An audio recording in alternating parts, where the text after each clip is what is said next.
Varam tikai priecāties, ka satiksme Rīgas ielās kļūst arvien dzīvāka. Tādēļ, jo griezīgāka ir disonance, ko te ienes nedisciplinētie pusauģa velosipēdisti. Neievērojami satiksmes noteikumus, viņi ne tikai traucē kustību, bet arī apdraud savu dzīvību. No šiem palaidņiem nav miera pat mūsu skaistīgos parkos. Pavērosim, ko tad viņi būs sarunājuši šoreiz?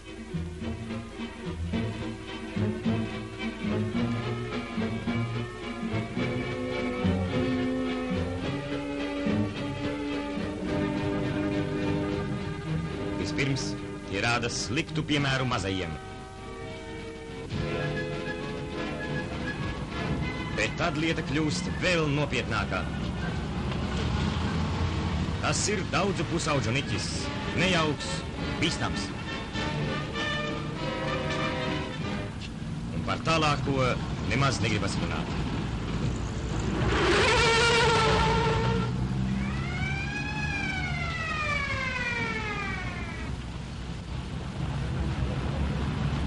Vai vainīgi tikai palaidnīgie zēni? Un jūs, pieaugušie, jūs mierīgi pagājāt garām, jūs atļāvat. Ja jums dārgas ir bērnu dzīvības, neļaujiet tiem rotaļāties uz ielām un ceļiem.